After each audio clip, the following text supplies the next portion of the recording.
Alright guys, before we get started, I'd like to thank those of you who have hit the like button and also those of you who have commented on every video that they've watched, because it's so important for our engagement and for actually getting the word out, and it brings this content to new people. And if you're new and you haven't already made sure to do it, click on the little red subscribe button, turn on the notification bell, and join the League of Mad Cat Artists. Let's get great together day by day. Let's start drawing.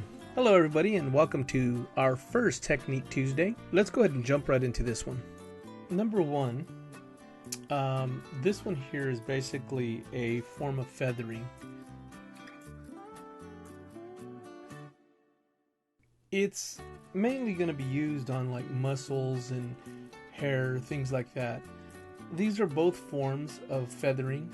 When I'm doing a double feathering here, I'm adding a darker sense of lighting and shadow in stages. So you got your furthest line and your second furthest and so forth until you got the dark end. So it basically creates a gradient of feathering lines.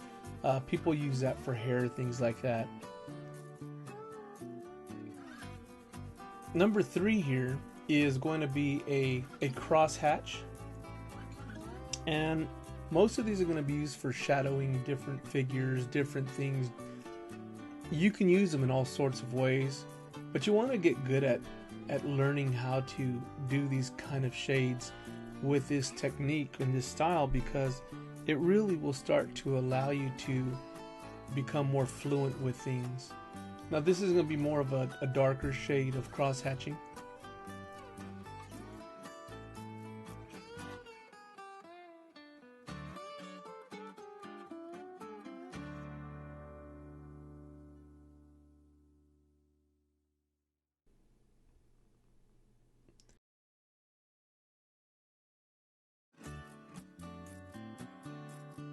And then number five here, this is going to be a shading more for like fur and things like that.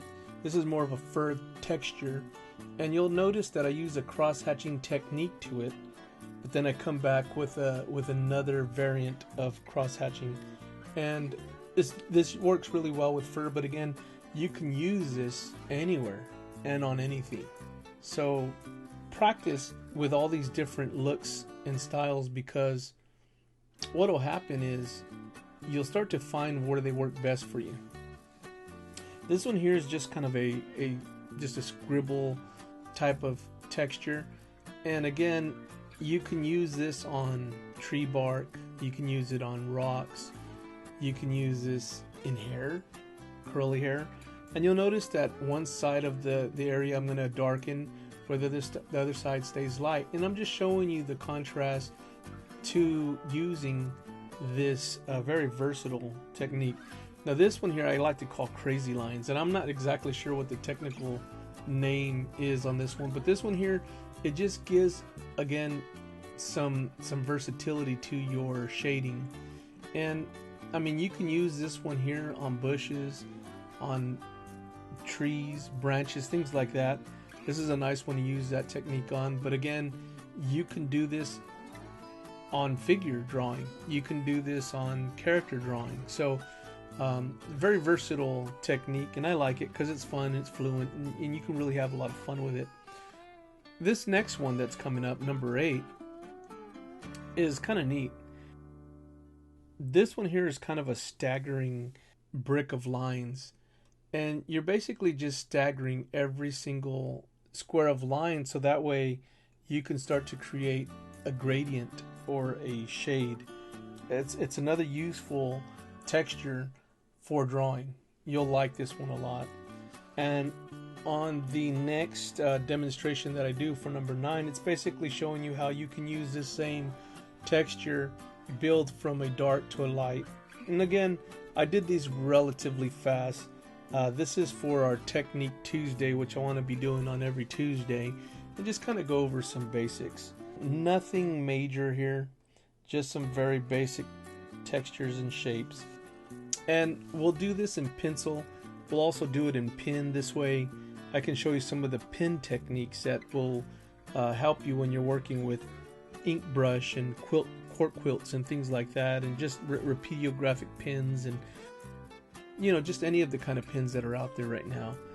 So again, number 9 is simply number 8's textures, but used closer together so that you create this dark to lighter effect, and it's a really beautiful look, especially on textures like, you know, that you want to give some kind of like scratchy look to it. It's really cool.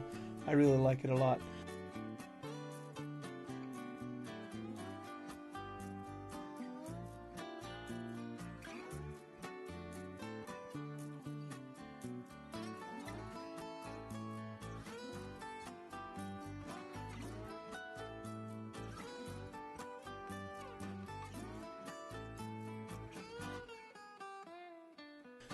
This 10th texture here is basically just kind of like a line texture, just like a weird shaped line, and you basically just make multiple little little stabs, little lines, and it creates a real nice texture. Number 11 is basically the same thing, except now I'm grouping more of them together, closer together, so that we can start getting some shadowy depth, some 3D, if you will. And number 12 is going to be basically dotting technique. Pretty simple. For those of you who have used this technique, very, very time consuming, but the finished product on some of the artwork that I've seen done with the dot technique is amazing. And I guess you can see why. I mean, you're literally creating an image with a tiny dot, but millions of them. And I mean, that's killer on the wrist. But you know, if you're committed to that style and you want to do something in that fashion, you know, more power to you. You know, get after it. Well, that's going to conclude our Technique Tuesday. I hope that you enjoyed watching this. So every Tuesday, I'll put out a Technique Tuesday, and we'll cover things like shading and techniques and all kinds of fun stuff. Don't forget to subscribe, leave a comment, and as always, keep drawing.